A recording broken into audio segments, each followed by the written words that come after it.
Bienvenidos a este 18º capítulo de Espejo Constitucional, donde comparamos la Constitución vigente y la propuesta de nueva Constitución que nos hace la Convención Constitucional. Les recuerdo dar like a este video, compartirlo en tus redes sociales. También puedes apoyarnos a través de los super stickers, super chats y en la página web piensaliberal.cl a través de Patreon y Flow. Bueno, contarte y recordarte de el concurso de los 10.000 suscriptores, donde vamos a sortear una completa biblioteca liberal con 6 títulos que podrás entonces disfrutar para ir a complementar tu propia biblioteca liberal. Así que participa, suscríbete y gana. Entre todas las personas que estén suscritas, entonces se va a hacer un sorteo para que te ganes esos 6 títulos muy interesantes. Y bueno, hoy vamos a hablar de un tema muy fundamental. Básicamente vamos a indagar en la ideología, ¿cierto? Vamos a tratar de ver bajo el agua. Y para eso, entonces, tengo una tremenda invitada. Ella es doctor en ciencia política y filosofía, es periodista, es directora de la cátedra de Hannah Arendt, y además columnista del Libero, directora, por supuesto, de Esfera Pública, donde siempre la estamos viendo. Y les hablo, señoras y señores, de Vanessa Kaiser, a quien saludamos y le damos una cordial bienvenida. Vanessa, buenos días. Pero muy buenos días, muchas gracias por esta genial invitación a conversar justamente de lo que más importa, porque dentro de lo que tú mencionaste, que es la ideología, las personas lo que tienen que entender es que esto es como las intenciones. Esto es como cuando uno ve, ¿no es cierto?, que alguien hace algo y la pregunta que uno se plantea es, bueno, ¿cuáles son las intenciones que hay detrás de lo que se está haciendo y proponiendo? La ideología es eso, la intención que hay detrás. Así que muchas gracias por haberme convidado para poder abordar este interesante tema. Pero gracias a ti, Vanessa, es realmente un privilegio tenerte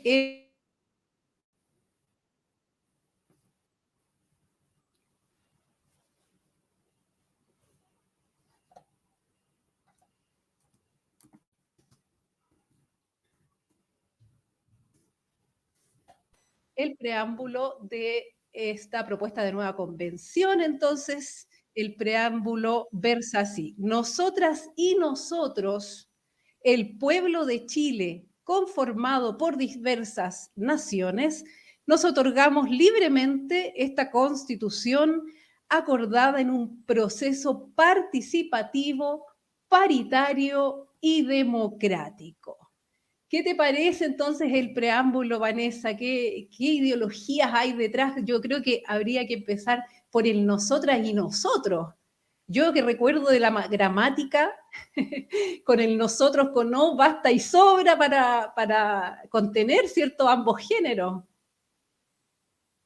Sí, bueno, aquí se ha hecho un trabajo de joyería en que, en definitiva, incluso personas que no tienen nada que ver con este tema del lenguaje inclusivo, que representa, que de inclusivo no tiene nada, porque si empezamos a hablar así en poesía, tenemos que sacar a la poesía de nuestro acervo cultural, tenemos que sacar el teatro, tenemos que sacar al cine. Nadie puede en una telenovela estar hablando en una película, nosotras, nosotros, la presidenta, el presidente, la Cámara de Diputadas, diputados, y a eso súmale la E y qué sé yo. Entonces yo creo que la mejor propuesta la he descubierto yo con mi genialidad y la inteligencia que me caracteriza. No, estoy leseando, obviamente, pero yo ya hablo de la Cámara de Diputados. Yo creo que la U podría ser una gran letra para que todos nos pongamos de acuerdo y ya no tengamos que estar hablando como de esta forma, que en realidad da vergüenza. Porque si tú lo piensas, en el fondo nos hemos acostumbrado.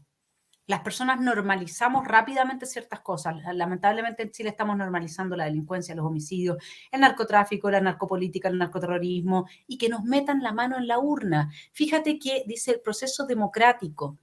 Pero el mismo Andrés Tagle, que es el presidente del CERVEL, dijo en una columna en el Mercurio, que fue muy polémica, que esto de meter la mano en la urna había definitivamente quebrado con el principio de una persona, un voto. Y donde tú quiebras con ese principio, tú lo que logras es destruir las bases y los fundamentos de la democracia.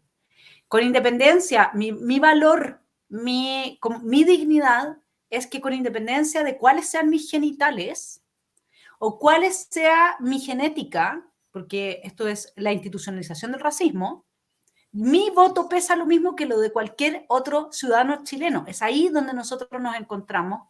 Y eso Hannah Arendt lo habla como un segundo bios. Es decir, tú tienes una vida, una mera vida, y luego cuando entras a la esfera pública tienes un bios politicos, ¿ya? Que es una vida asociada a la política, donde no son tus aspectos singulares, sino que aquellos aspectos que te llevan a poder dialogar y avanzar con otros soluciones a los problemas comunes, lo que importa. Da lo mismo si a ti te gusta la torta de chocolate y a mí la de naranja. Hay cosas que son privadas de la gente. Lo mismo pasa con muchos de nuestros hábitos. Si alguien quiere hablar en lenguaje inclusivo, está bien. Yo no tengo ningún problema con eso. Si de esa manera se siente mejor persona, porque es un gran esfuerzo de integración de las mujeres, de integración de las minorías, cambiarle una letra a lo que uno está diciendo y agregar una palabra, fantástico. Si cree que con esa gran gesto de la humanidad está siendo mejor persona y duerme más tranquilo, no tengo ningún problema. Pero evidentemente que no se puede imponer a toda una sociedad esta forma de hablar, porque en definitiva, ¿sabes qué es lo que pasa? Que al final, si tú hubieras dicho hace 10 años atrás a la gente que hoy día está hablando así, que iban a hablar así, te hubieran dicho que vergüenza, que cómo es posible, que una cosa así es impensable. Entonces nos acostumbramos, y ese acostumbramiento de la rana a la olla nos tiene donde estamos, porque no somos capaces de volver a mirar lo que estamos haciendo con los ojos antes del acostumbramiento y decir qué es lo que está pasando. Así que ahí tenemos un tema que tú bien mencionas, el del lenguaje inclusivo. El otro tema es que de democrático poco tiene un proceso en el cual se metió la mano en la urna y que te digo al tiro, o sea, los 17 escaños reservados para pueblos indígenas tuvieron en total una convocatoria, o sea, el padrón que se abrió para específicamente la votación indígena cuenta que solo un 22,81% de los indígenas votaron por representantes indígenas, 22,81%, o sea, ni siquiera un cuarto, ¿sí? Y luego tú tienes que, ahora salió la encuesta CEP del 3 de agosto, en esa encuesta un 70% de los mapuches se muestra contrario a la creación de un Estado mapuche independiente. Un 59% afirma que el uso de la fuerza para reclamar tierras nunca se justifica. Y un 48% opina que Chile debe ser un Estado sin distinción de naciones. O sea, a ver, ¿qué tan representativo de los mismos pueblos indígenas es este proceso en el cual se los ha usado, porque se los está usando como una excusa para destruir la democracia? No hay democracia donde tú metes la mano en la urna al final. Ese es el punto. Y todo esto de la paridad es otro tema más, que es ideología. ¿Sí? Porque me hago cargo en breve de la paridad. Acá hay una hipocresía enorme de parte de quienes promueven la paridad. Porque fíjate que si tú tuvieses, o sea, si tú tomas una de esas personas, como la Jimena Rincón, por ejemplo, que dice que la paridad ya no se puede discutir, y yo le digo, sí, y ella, ni Dios lo quiera, llega un día a un hospital que dirijo yo y tiene a una persona que ella quiere mucho, muy enferma. Entonces yo le digo, mira, si esta enfermedad requiere, mira, tenemos este médico que es especialista y esta estudiante en práctica que ya está de médico, pero que acaba de empezar, que también se está especializando en esto, pero no lo va a operar a este médico que lleva 30 años trabajando en esto porque ahora le toca a ella, porque por paridad le toca a ella operar.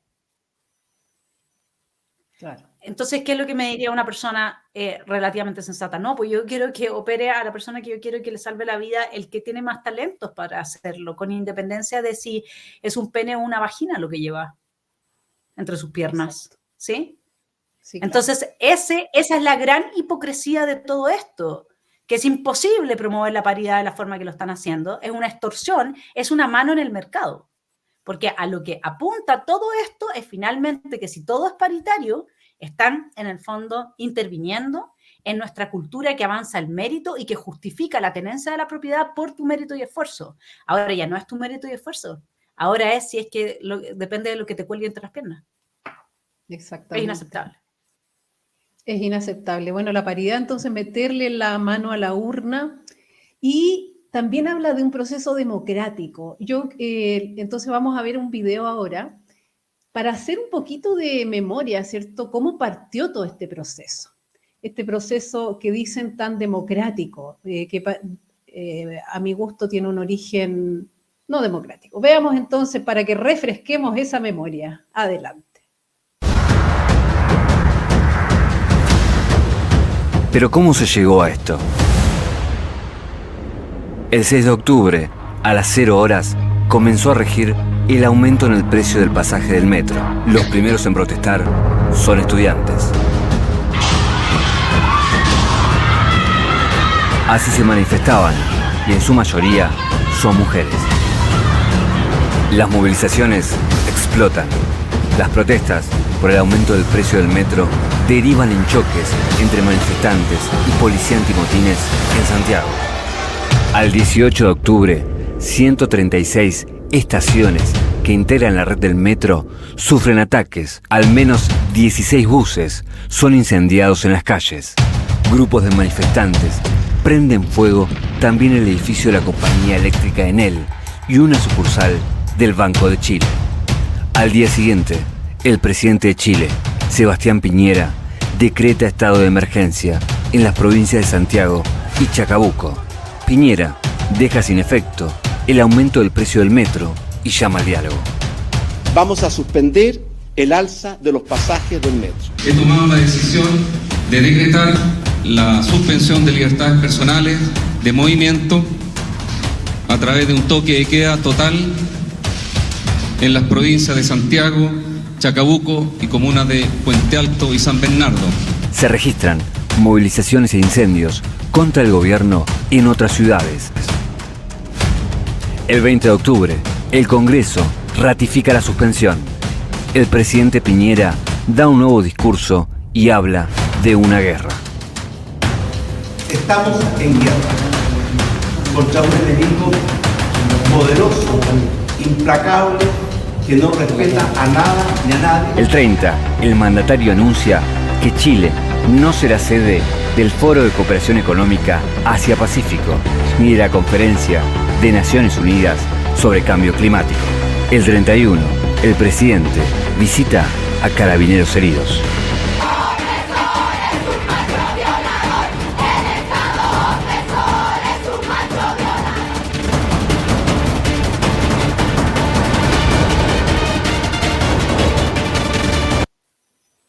Bueno, estas imágenes corresponden al medio argentino Filo News, donde sacamos las imágenes más importantes. Es una nota como de 7, 8 minutos, más o menos. ¿Qué tan democrático entonces, Vanessa, sería el inicio de este proceso después de ver estas imágenes tan violentas?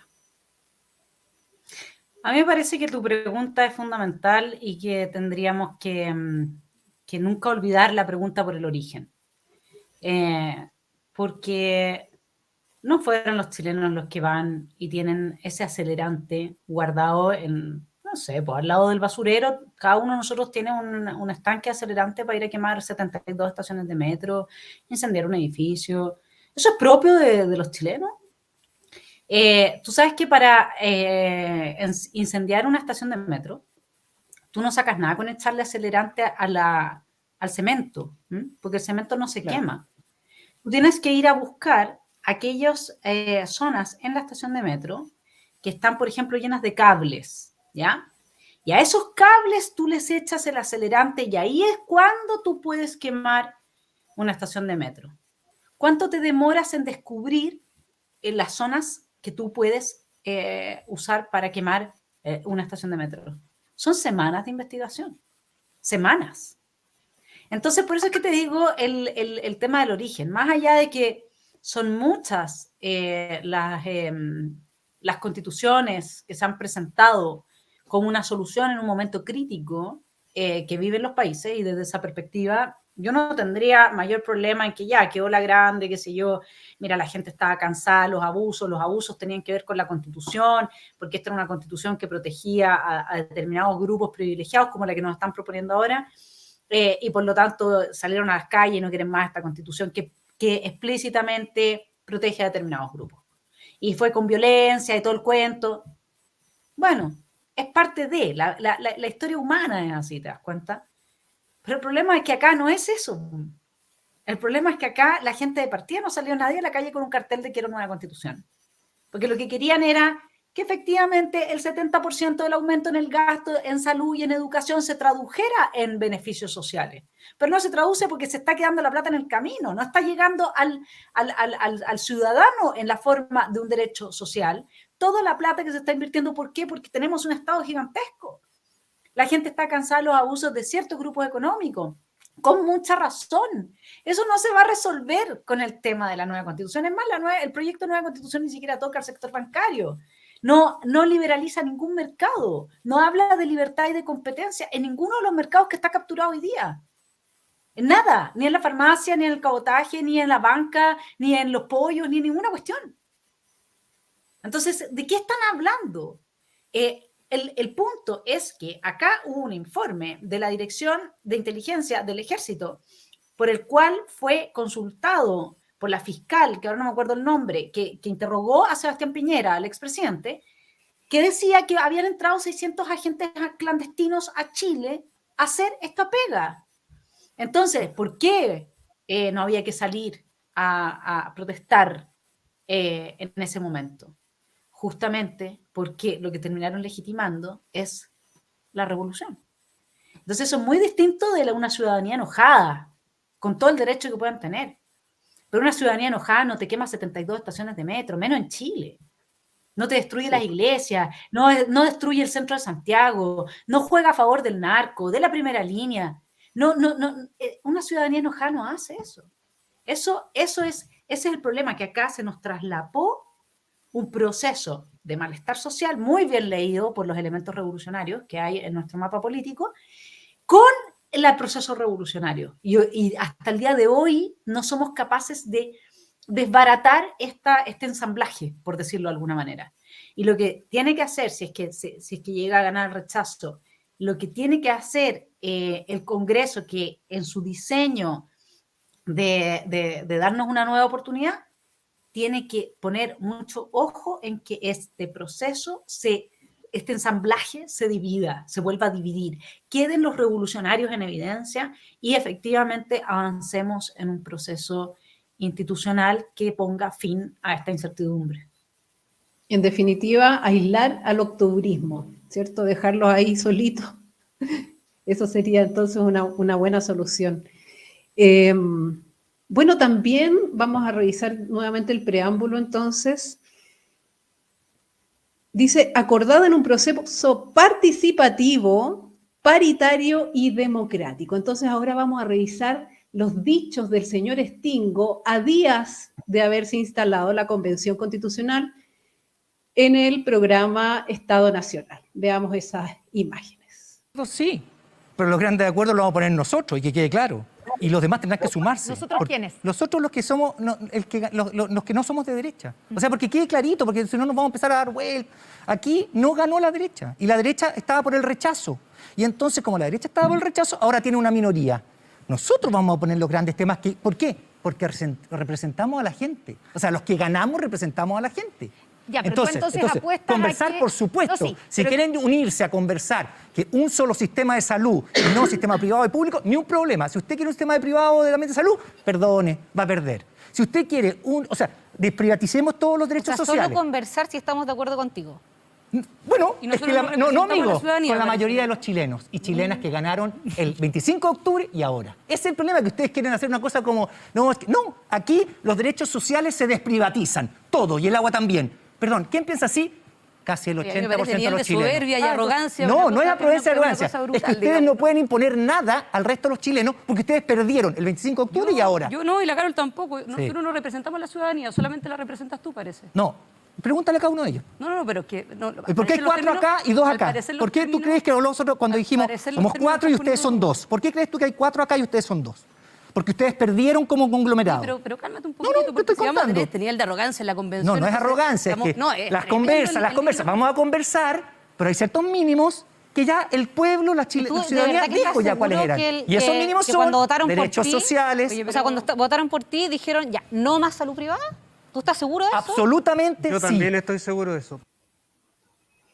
Qué nivel de arrogancia este señor, y pensar que tuvo la primera mayoría como convencional, salió electo entonces con una primera mayoría, y les decía, ahora por algo tenemos 4 personas acá, y 2 son de derecha solamente, y resulta que ahora la cosa se invierte, y Matías del Río sale de TVN. Bueno, ahora lo reincorporaron. ¿Cómo se entienden esas diferencias? Cuando me conviene y cuando no me conviene. ¿Qué te parece? Mira, yo creo que lo más, bueno, eso es típico de la izquierda, ¿no? Pero yo creo que aquí lo fundamental es entender por qué la derecha sacó tan escasa votación en las convencionales constituyentes, ¿ya? Nosotros estuvimos con un proceso de pandemia que llevó a que se usara la excusa de la salud pública para como control social.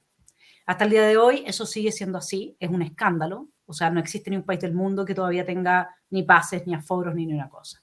Entonces, ¿qué es lo que sucede con las votaciones de los convencionales constituyentes? Primero, mucha gente mayor no fue por miedo a contagiarse, pero además hubo 1,5 millones de votos de la PYME que estaba furibunda con un gobierno que instaló una dictadura totalitaria en términos de sanidad, porque esa era la manera que tenía de hacer control del orden público de forma legítima.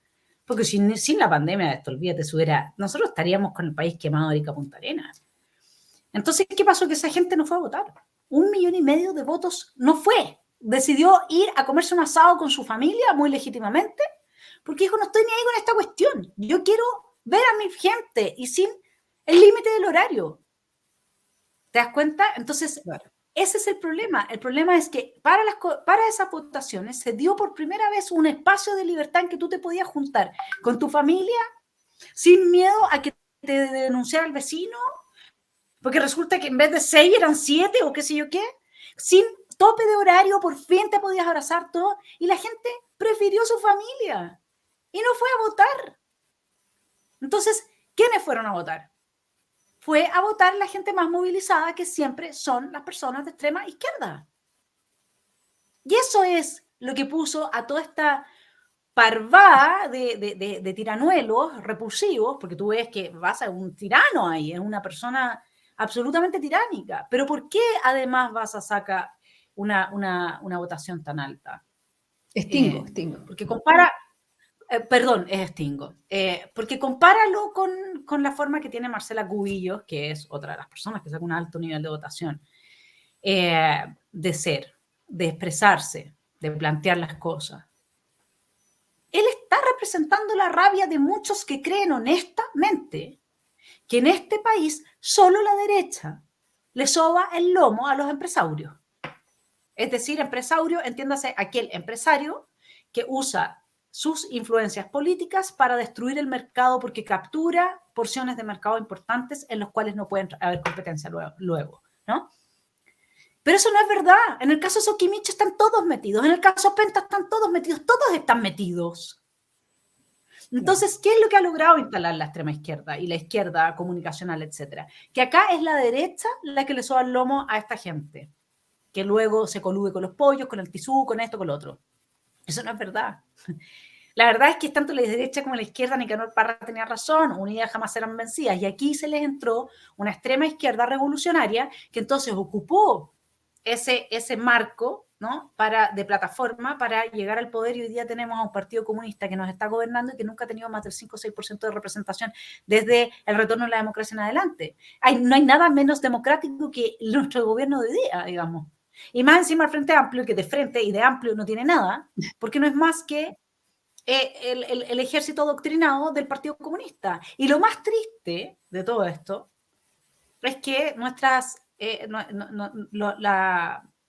la gente que mayoritariamente está votando por el apruebo son jóvenes universitarios, son jóvenes hijos de familias pudientes, totalmente lavados de cerebro por profesores como Atria, Baza y qué sé yo. Entonces, ese es el tema que al final, claro, si yo digo lo que hizo el Frente Amplio en el fondo son los mismos comunistas de siempre, pero se cambiaron el nombre. Por eso cuando a mí me dicen hay que prohibir el comunismo, hay que volver a la Constitución del 80 que prohibía estos partidos y que si no es verdad, si esa es una Tú no puedes hacer eso, porque entonces ya no me llamo comunista, me llamo Frente Amplista, y listo, pero soy la misma cuestión. No, no puedes hacer eso. Lo que tú sí puedes hacer es investigar a fondo qué onda, ¿por qué el Partido Comunista es el partido más rico de Chile?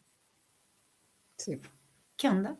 O sea, ¿cómo es posible que haya en el computador de Raúl Reyes, que es el segundo, que era el segundo a cargo de la FARC, al mando de la FARC, más de 300 correos entre el señor Tellier y la gente de la FARC para llevar a entrenar a narcoterroristas vestidos de causa mapuche a Colombia? Nosotros no sabemos nada de esas cosas. Porque el Partido Comunista, si es que eso se investiga y si eso se prueba, es una organización criminal. Y por lo tanto está fuera de la legalidad en este país. Esa es la entrada. No es vamos a prohibir a los comunistas y vamos a prohibir a quienes piensan. Piensan lo que quieran, pero demos la pelea del pensar. Porque hay mucha gente de nuestro sector que está segura que si lo pones todo por ley y que se persigue a todos los que no son demócratas, etcétera, listo, se te soluciona el problema. No, la vida es una lucha. En la vida hay que pelearla por las cosas que uno considera que valen la pena. Nada está dado. Todo, el precio de la libertad es la eterna vigilancia, decía Jefferson. Todo implica un tremendo esfuerzo de parte de cada uno de nosotros. Eso de querer descansar, si descansa en paz, te lo dicen el último día y tarde o temprano cementerio metropolitano. No se apure, mi estimado telepensante. Usted ya va a llegar ahí a descansar, digamos, por mientras de la pelea, pues. Juéguesela, si ese es el tema. No, es que hay que prohibirlo todo por ley. Así es como después dejaron la educación en manos de los comunistas extremos y tenemos todas las nuevas generaciones que no entienden que, por ejemplo, no puedes imprimir plata para que la gente sea más rica. Estamos hablando de cabros que salen de la universidad creyendo lo mismo que Nicolás Grau, que resulta que los países más ricos son más ricos porque cobran más impuestos. Eso se lo escuché yo personalmente. No que cobran más impuestos gracias a que son más ricos, sino que son más ricos gracias a que cobran más impuestos. Y ahora resulta que la inflación es súper beneficiosa para las pymes. Por eso es que en todos los países del mundo donde hay inflación, hay mucha pyme, hay mucho negocio, hay mucha gente con pega, porque la inflación es lo mejor que le puede pasar a la economía. Y eso te lo dice un ministro de Economía, broma, ¿no? Entonces, ese es lo que yo te puedo decir respecto de todo este tema, digamos, de cómo se ha ido llevando y este tipo de tiranuelos y por qué se dieron esos resultados. Sí, nunca se imaginaron. O sea, ¿te acuerdas que habían amenazado con rodear la convención? Claro, claro. El Partido Comunista. Rodearla era ir a hacerle bullying físico, violencia física a la gente de la derecha que lograra un tercio y un poquito más para poder refrenar ciertos cambios. No fue necesario, pues. No fue necesario, sí. Exactamente. Ahora, ¿sabes lo que me pasa con eso? Que eso fue un boomerang. Porque primero, por narcisismo, los tiranos se excedieron al punto que nos están presentando este mamarracho espantoso. Y segundo, se quedaron sin enemigo. El comunismo siempre necesita un enemigo contra el cual pelear para justificar todas sus aberraciones. Y acá no tuvieron al enemigo. Entonces, la verdad es que toda esa celebración y todo, al final, ellos necesitan del enemigo para existir. Sin enemigo no existen. Porque viven del odio, de la rabia y el resentimiento. Sin poderle apuntar a alguien, tú eres el culpable de todos mis males, no existen. Y eso fue, yo creo que fue una victoria pírrea, porque los llevó finalmente a la derrota, que sea que gane la prueba o no, pero hoy día ellos viven una derrota enorme. Pues imagínate tanta gente que no está dispuesta a votar a prueba. Exactamente, bueno, el mamarracho es épico, de todas maneras. Bueno, siguiendo adelante, entonces, los invito a revisar el primer capítulo, vamos a revisar el primer capítulo de cada constitución, de la vigente y de la propuesta de nueva constitución. Entonces, voy a agregar acá, ahí tenemos entonces la primera, vamos a revisar primero la del 80, ahí tenemos entonces.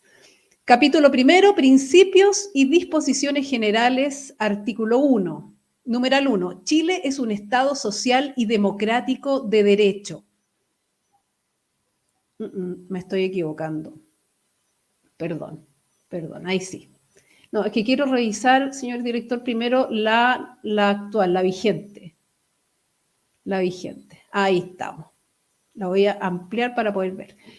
Las personas nacen libres e iguales en dignidad y derechos. La familia es el núcleo fundamental de la sociedad.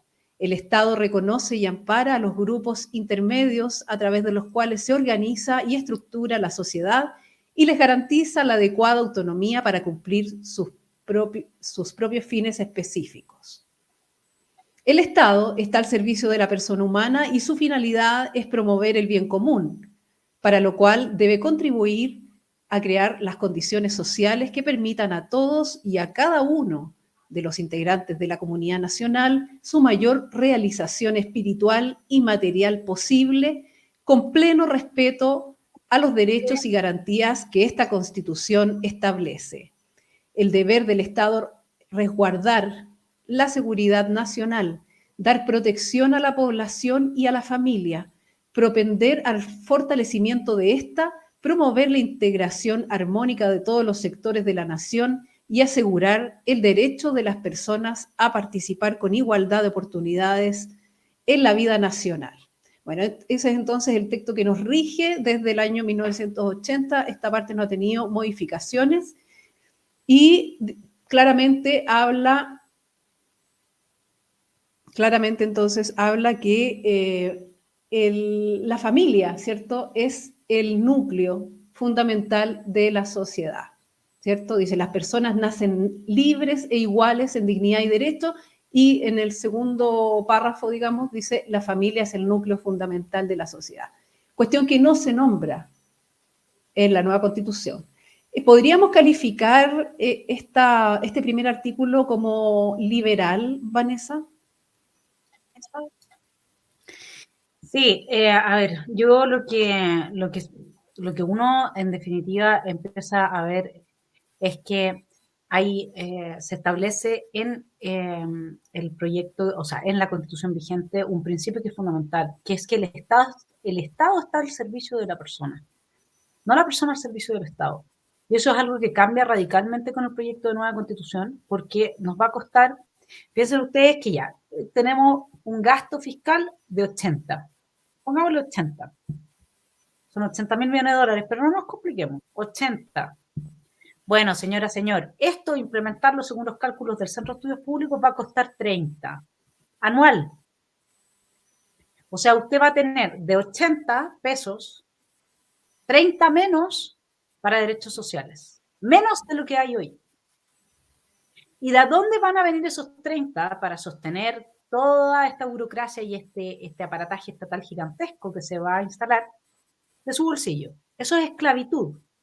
Cuando usted le quitan, usted entonces, piénselo así, va a ganar 100 y de esos 100 le van a quitar 30 solamente para poder instalar y mantener vigente este proyecto de nueva Constitución a través de todas las instituciones que se armen.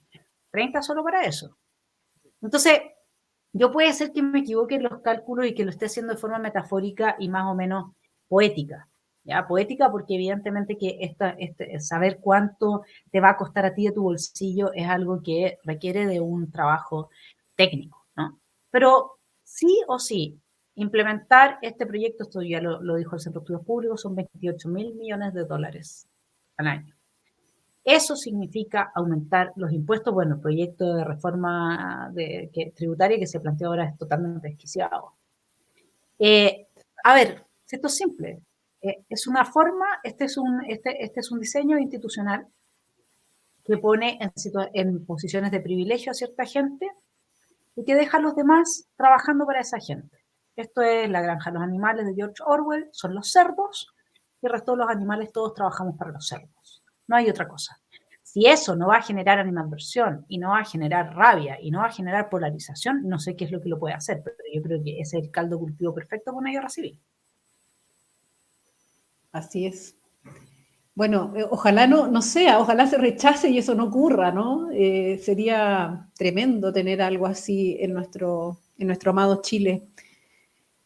Bueno, y ahora entonces, ¿qué te parece esto de que la familia sea el núcleo fundamental de la sociedad, que no aparece entonces en la nueva Constitución, como vamos a ver más adelante? Bueno, lo que yo te puedo decir respecto de eso es que no solamente no aparece la familia, sino que además se quita a la familia el derecho preferente a la educación de los hijos. Y no solamente eso, sino que además se impone la ESI.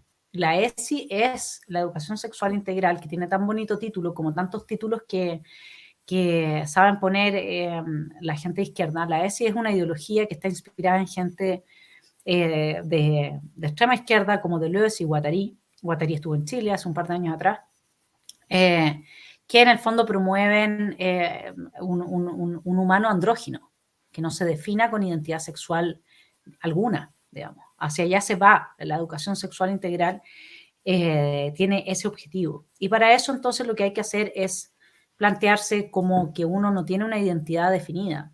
Y de ahí uno dice, bueno, ¿cómo se inserta el tema de la familia acá? Bueno, para Deleuze y Guattari el punto es que la familia es aquel lugar en el que tú aprendes a ahorrar, ¿no? ¿Y por qué? Porque resulta que tú aprendes a controlar tus pulsiones, porque esta gente está enferma, que sigue a Freud en esto de que las guaguas son seres polimórficamente perversos y por lo tanto tienen deseo sexual por sus padres. Entonces, el tema es que tengo que destruir a la familia porque es en ese contexto en que el niño aprendería a contenerse, es decir, a no gastar plata, dicho en términos, ¿usted cree que yo no le estoy hablando de la cera? Esto está así escrito. Cómprese el libro, el Antiedipo de Deleuze y Guattari y vaya a ver. Y es exactamente lo que se está planteando, la destrucción absoluta de la familia, porque la familia produce al ser humano que es afín al capitalismo. Porque esas cualidades psíquicas, y por eso es que también a nosotros la derecha nos va tan mal, porque no somos capaces de estudiar algo de psicopolítica, esas cualidades psíquicas son las que estarían a la base del éxito del capitalismo, ¿sí? La capacidad de ahorrar. Y esa capacidad de ahorrar viene y tener una mente ordenada. Y eso te lo da la familia. Entonces, por eso es que la destrucción tiene que ser total respecto de la posibilidad. Primero, ellos afirman una posibilidad de identidad muy radical asociada específicamente a una subjetividad de autopercepción, y que por supuesto que tú no puedes probarla con nadie ni imponérsela a nadie, a pesar de que traten de hacer eso. Y luego entonces van a disolver toda posibilidad de identificación. ¿Qué identidad te da a ti decir que eres una persona menstruante? Dime una cosa, tú en tu epitafio, ¿tú pondrías aquí murió una persona menstruante? No, claro que no. ¿Quién se va a acordar de ti? ¿Quién se va a acordar de ti por ser una persona menstruante? O gestante, o eyaculante, no tengo idea. Si nos están llevando a que esto va directo al totalitarismo. Este tipo de política identitaria va directo al totalitarismo. ¿A quién le importa que tú menstrues? ¿Qué le puede importar a otra persona eso? ¿Y qué pasa si eres mujer, tienes 15 años, 25 años, pero tienes problemas con la menstruación? Entonces, ¿cuál va a ser tu etiqueta? Porque ya no eres persona menstruante, porque en una de esas no estás menstruando porque tienes alguna enfermedad. Entonces, ¿cómo se diría? Como persona menstruante, ¿me entiendes? O sea, no, lo que ellos están haciendo a propósito de avanzar una extorsión emocional desde la necesidad de inclusión que tenemos todas las personas de ser reconocidas, etcétera, están avanzando una identidad que no le interesa a nadie, con lo que Hannah Arendt lo dice. O sea, tú puedes barrer a la gente, hacerla desaparecer del mapa cuando la identidad la fijas desde una condición racial o desde una condición biológica, etcétera. Eso es así. Entonces, francamente, todo lo que... Mira, acá lamentablemente no se ha dado ningún espacio para un debate serio, filosófico, profundo, de todo lo que se está avanzando, porque la extorsión emocional, o sea, si yo salgo en TVN diciendo esto, claro, me tengo que ir a refugiar a las Islas Galápagos con las tortugas, yo creo que unos 2, 3 años, ¿me entiendes? Por eso es que es tan importante que la gente empiece a entender que es hora de dejar de ver los canales tradicionales. Porque si siguen viendo los canales tradicionales siguen teniendo un poder gigantesco. El día que la gente diga, no, si aquí no se pueden decir millones de cosas que son súper importantes y yo voy a ocupar mi tiempo, en vez de estar viendo a Tolerancia Cero, voy a ocupar mi tiempo en vez de FNM o en vez de Piensa Liberal, etc. ¿Por qué? Porque no entienden que ese rating y todo eso deriva en pega, en plata, en avisaje, en todo eso. Y no se pueden hablar estas cosas, pero la verdad es que los genitales no pueden ser el fundamento de tu identidad, porque no le interesan a nadie. Ni la autopercepción genital tampoco, da lo mismo. Es así. Digamos, eso tampoco el tema racial. O sea, que ahí entramos en el nazismo puro, digamos. O sea, no se puede. Tu identidad tiene que estar forjada desde tus talentos, tu esfuerzo, tus defectos, tu historia, todo lo que constituye una persona con sus condicionamientos y la libertad de hacer el bien o hacer el mal en esos contextos, que es tu libertad. Ahí es donde ancla tu identidad. A mí una vez me llamó un amigo y me dice, no, mira, yo creo que soy mujer o que sé yo. Y le dije, bueno, sí, yo no tengo ningún problema con eso, digamos. O sea, piensa tú que en la época de Shakespeare, tú ibas al teatro y los papeles de mujeres los realizaban hombres, o sea, y todos hacían como que sí, como que era una mujer. Oye, si no hay problema con eso, ese no es un tema para mí. Si una persona, digamos, me dice, no, es que yo me autopercibo, yo no tengo problema con eso. Si Emilia Schneider, sí, no tengo problema con eso. El punto es otro. El punto que es lo que yo le dije, la gente no se va a acordar si tú eras mujer o hombre. Ese no es el tema. El tema es si tú eres buena o mala persona. Y cuánto ayudaste a otra gente, y cuál fue tu legado en el corazón de la gente que te quería, y eso es lo que va el día que tú estés muerto, lo que va a pesar, no si tú fuiste mujer u hombre. Luego la otra parte puede ser importante, digamos, y yo no estoy diciendo que no lo sea, pero cuando basamos solamente ahí el reconocimiento de alguien, terminamos en esto de la persona menstruante y gestante, que ya es lo mismo que decir nada, no estás reconociendo a nadie en el fondo. Exacto. Bueno, ahora los invito entonces a revisar una entrevista que hizo el diario El País al escritor peruano, Premio Nobel de Literatura 2010, Mario Vargas Llosa, referente al liberalismo. Entonces, revisemos ese video. No es una ideología, es una doctrina que está esencialmente unida a la idea de la libertad. El liberalismo defiende que la libertad es una sola, que no puede haber libertad en el campo político si no lo hay en el campo económico, en el campo social, en el campo cultural. Y sostiene además que para que haya una libertad de esa índole, que impulse el progreso, el desarrollo, es importante que los gobiernos no lo invadan todo, que dejen un margen muy grande de iniciativas a la sociedad civil, que permitan la diversidad, por supuesto la separación de poderes, pero reivindica el individualismo como la célula primaria, fundamental de la sociedad. Esas son las ideas básicas del liberalismo, y dentro de ellas pues caben muchísimas diversidades, oposiciones. El liberalismo no pretende tener respuestas para todo, como generalmente sostienen las ideologías, y su principio fundamental, junto al de la libertad, es el de la tolerancia. Aceptar que puede estar en el error y que el adversario puede tener razón. Creo que sus adversarios, de alguna manera, con estos ataques, definen muy bien la estrecha relación que existe entre el liberalismo y la democracia. La democracia ha avanzado, los derechos humanos, por ejemplo, han sido reconocidos fundamentalmente gracias a la idea de pensadores liberales que, aparte de ese común denominador sobre ciertos principios básicos, tenían puntos de vista muy distintos, como lo siguen teniendo los liberales en el día sobre muchísimas otras cosas, ¿no? Bueno, ahí estaban las palabras de Mario Vargas Llosa respecto del liberalismo. ¿Coincides con él, Vanessa, en sus postulados? Sí, no sé si se oye bien. Sí, yo coincido en que el liberalismo no tiene una respuesta para todo y que evidentemente que en ese no es una ideología el liberalismo. El liberalismo es una teoría política. Lo mismo pasa con el republicanismo, con la socialdemocracia. Son teorías políticas, no son ideologías. La ideología, por definición, le da una explicación a todo, es decir, lo que hace es reemplazar la religión de una persona. Ese es el fundamento de la ideología, ser el reemplazo de la religión.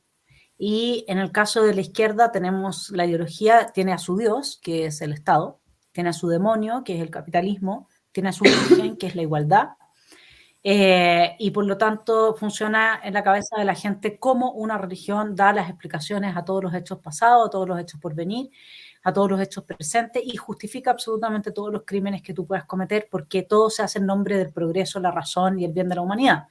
Entonces, el tema es que en ideología tú lo que tienes esencialmente es Marx, ¿no es cierto?, con sus dos hijos. Uno es el bolchevismo y sus hijitos.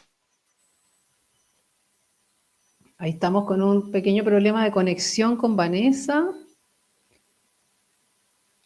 Vamos entonces a revisar declaraciones de... Claro, ahí se nos fue Vanessa. Bueno, declaraciones del doctor... ¡Ay, volviste, Vanessa! Sí, no sé si hasta qué parte se escuchó.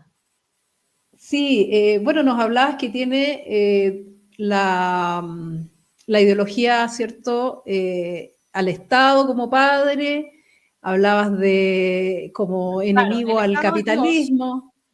Sí, el Estado es Dios. No, es que hay que verlo en términos teológicos, es Dios. Ah, o sea, claro, como religión. Es religión. Eso es lo que pasa. O sea, si nosotros queremos entender por qué hay gente que sabiendo que se le ha metido plata como condenado al Estado de Chile, sigue pensando que el Estado es la solución, cuando el Estado todo te lo da peor. La gente apenas puede, elige un privado. Exacto. Y nosotros creemos que haciendo más grande el Estado, dándole más poder, ¿por qué? Porque es un Dios. Porque eso, así es como se está tomando. Y lo mismo el capitalismo, cuando tú dices, bueno, pero ¿y de dónde salió el celular? ¿De dónde salió el computador del que tú estabas hablando? ¿De dónde salió el conocimiento para el desarrollo de las medicinas que se toman? Del capital, porque tú necesitas acumular capital para poder invertir en investigaciones, etcétera. Un país no capitalista no tiene posibilidades de desarrollo porque no tiene capital acumulado para investigaciones, para el desarrollo de empresas, para la inversión, etcétera. No, pero todo lo que una persona hoy día aprecia lo ha hecho un capitalista. Todo. Su auto, su casa. Sí. Todo lo ha hecho un capitalista. Incluso las casas que entrega el Estado las hace un privado, porque si las hace el Estado las hace peor. Exacto. Entonces, y las empresas estatales, anda a ver cómo funciona Codelco al lado de cómo funciona la escondida, digamos. O sea, todo el Estado lo hace peor. Y los chilenos somos tan tontos que lo que estamos buscando es que el Estado resuelva mis problemas. Pero si es que eso es por lavado de cerebro y adoctrinamiento religioso, y eso es la ideología. La ideología es un adoctrinamiento religioso que no permite el pensamiento y abrirse a otras posibilidades y mirar la realidad si la ideología te desancla de la realidad. Porque la realidad es que el Estado es un desastre. Es que queremos ser como Alemania. Entonces, explícame una cosa. ¿Por qué tenemos la Constitución bolivariana que tenemos? Sí. Si queremos ser Esa es Alemania. la pregunta. Claro, exactamente. Vanessa, sí. voy a seguir entonces ahora vamos a revisar el capítulo 1 de la Constitución nueva, de la propuesta de nueva Constitución. Entonces, dice así. Capítulo 1, Principios y Disposiciones Generales, artículo 1. En el numeral 1, Chile es un Estado social y democrático de derecho, es plurinacional, intercultural, regional y ecológico. Numeral 2. Se constituye como una república solidaria. Su democracia es inclusiva y paritaria. Reconoce como valores intrínsecos e irrenunciables la dignidad, la libertad, la igualdad sustantiva de los seres humanos y su relación indisoluble con la naturaleza. Numeral 3. La protección y garantía de los derechos humanos individuales y colectivos son el fundamento del Estado y orientan toda su actividad. Es deber del Estado generar las condiciones necesarias y proveer los bienes y servicios para asegurar el igual goce de los derechos y la integración de las personas en la vida política, económica, social y cultural para su pleno desarrollo. Aquí no hay familia, aquí no hay Estado al servicio del ser humano, hay Estado, Estado y más Estado. ¿Qué te parece este primer capítulo que nos propone la Convención Constitucional, Vanessa? Bueno, la plurinacionalidad, acá tengo un libro excelente, 108 páginas, lo puede leer rápidamente. Los peligros de la plurinacionalidad, el camino de Bolivia para acceder al mar, Rodrigo Ugalde Prieto. Veamos qué es lo que es entonces este tema de la plurinacionalidad. Atrás, en la contraportada, hay una cita de Horacio Pope, que es un diputado boliviano, que respecto de Chile, respecto de la salida al mar de Bolivia, dice lo siguiente. En más de 100 años no pudimos golpearles ni por tierra ni por aire, tampoco en las cortes internacionales. En todos los terrenos nos llevaban la delantera, salvo en uno. Está hablando él como boliviano de los chilenos. Sin disparar una sola bala, sin despegar un solo avión de combate, sin sacrificar una sola vida, los vamos a envenenar desde adentro. Antiguamente en las guerras, cuando los pueblos tenían murallas infranqueables, los ejércitos conquistadores solían cercar dichos pueblos por semanas o meses para desabastecerlos y así forzar su rendimiento. Y en casos más extremos les envenenaban las aguas desde afuera. Esto último está haciendo Linera, García Linera, hablando de ideología, con los chilenos. García Linera, el brazo derecho de Evo Morales, para quien no lo sepa, y él es el creador del concepto del Estado plurinacional que ha sido incorporado en nuestro proyecto de Constitución. Nuestro máximo exponente del pecado les está inoculando veneno directo al corazón, que no es algo de lo que nos sintamos orgullosos, por cierto. Este es un crítico, ¿no? Este diputado. Linera está, entre comillas, asesorando su convención constitucional.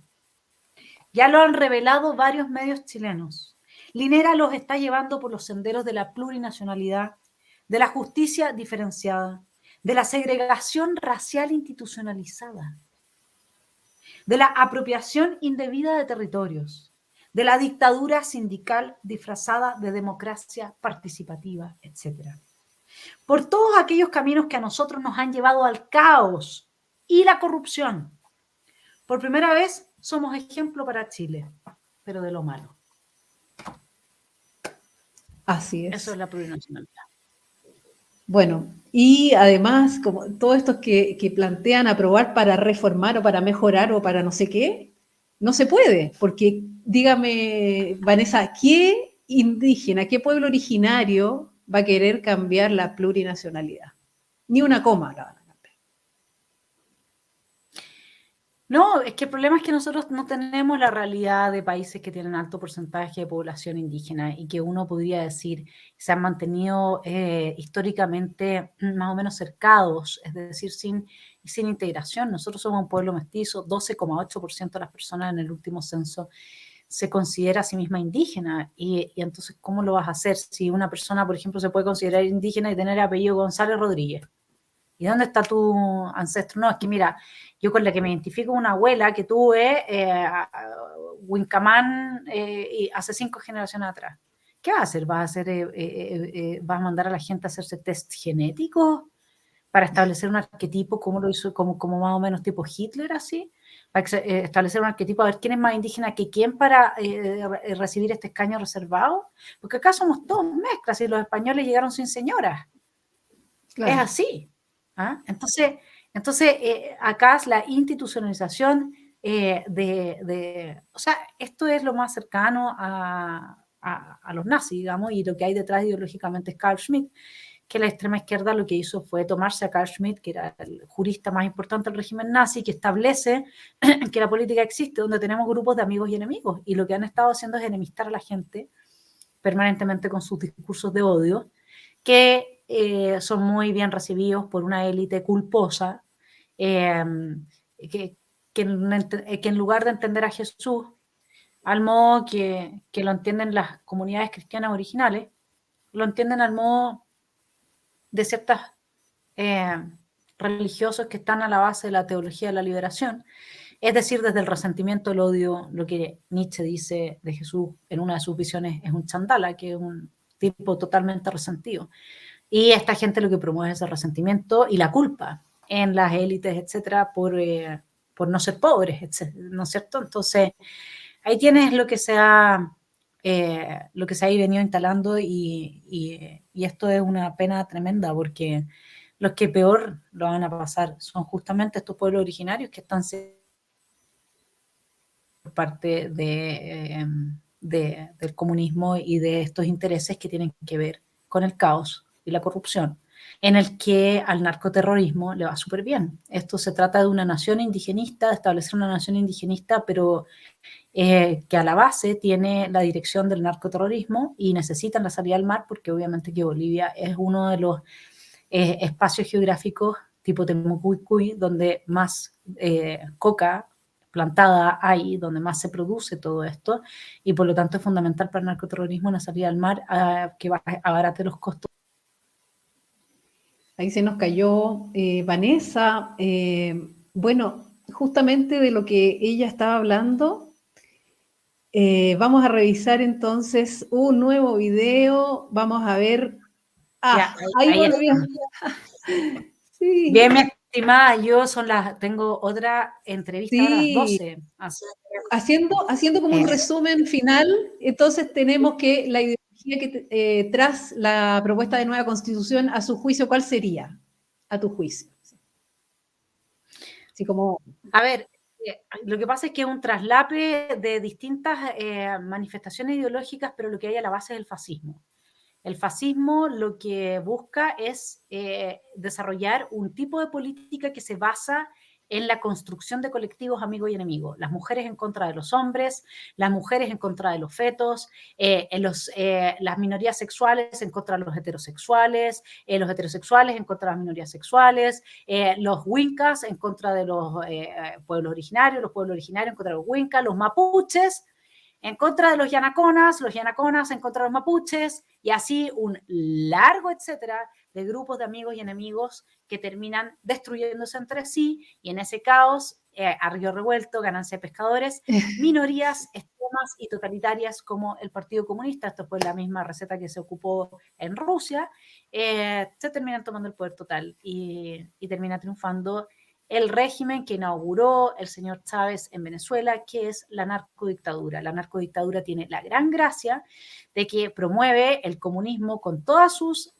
manifestaciones y ya no necesitas del mercado porque viven de la plata de los consumidores de droga en Europa y en Estados Unidos. Por lo tanto, no hay nada que vaya a hacer derrumbar un narcoterrorismo porque tienen la plata que les entra de los consumidores de droga de los países ricos. Bueno, muchas gracias, Vanessa, por tus opiniones, por haber participado hoy día en nuestro programa. Te agradecemos infinitamente.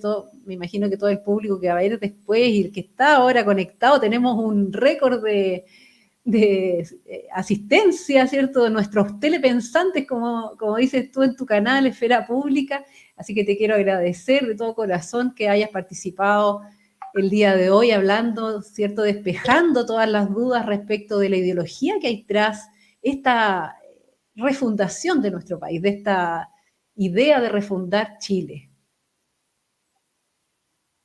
Un abrazo grande, Tarín. Gracias a todos, el equipo de Espejo Constitucional, por este tremendo esfuerzo y de Piensa Liberal en todos sus programas. Me alegra poder conversar con ustedes y sigamos haciendo entonces esta comunidad de telepensantes que estemos más conscientes y que no nos puedan manipular, ¿no es cierto? Sí, Vanessa sin filtro, no sé. Vamos a ver qué uno propone. Por favor. Y por suerte en mi caso no es el Estado el que dispone, porque todavía no vivo bajo un régimen totalitario, sino que Dios. Sí, bueno, muchas gracias, Vanessa. Grande. Entonces, un abrazo para ti, muchas gracias. Que estés muy bien y que tengas linda tarde. Bueno, hoy qué maravilla nuestra invitada del día de hoy, ¿cierto? Revisando qué pasa con esta refundación de Chile que quiere hacer la extrema izquierda, el octubrismo, así que aislarlos. Les recuerdo dar like a este video, compártalo en sus redes sociales, puedes apoyarnos a través de Patreon y Flow, en la página piensaliberal.cl, y les quiero contar que el día de hoy tenemos un nuevo programa a las 14 horas, que se llama La Sobremesa. Y va a estar Gretchen Wenger, no sé cómo se pronuncia el apellido de Gretchen, pero la Josefina, yo creo que ustedes la conocen perfectamente, y Rosario Brito. Entonces, a las 14 horas tenemos la sobremesa con esas dos tremendas personalidades. Entonces, también contarles que tenemos nuestro programa, que tenemos nuestro concurso de los 10.000 suscriptores, ¿cierto? Para que te puedas ganar esa tremenda biblioteca liberal. Suscríbete y gana. Cuando lleguemos a los 10.000 suscriptores, entonces, entre todas las personas que están suscritas, vamos a hacer un sorteo y te podrás ganar esos 6 títulos de una real biblioteca liberal. Bueno, como siempre, muchas gracias por acompañarnos en este programa, donde pretendemos comparar la Constitución vigente y la propuesta de la nueva Constitución. Te esperamos el próximo martes a las 11 de la mañana para un nuevo capítulo. Y bueno, será hasta la próxima. Muchas gracias. ¿Alguna vez te has preguntado por qué tu equipo de fútbol favorito o los buenos jugadores de tenis pueden jugar tan bien en una cancha con un pasto en perfectas condiciones? Pues lo mismo pasa con tu infraestructura de TI. Una red de computación bien construida y mantenida es esencial para el buen funcionamiento de tus sistemas y aplicaciones. En Fair Supply, nuestra empresa especializada en redes y comunicaciones, nos encargamos de mantener tu infraestructura de TI en óptimas condiciones.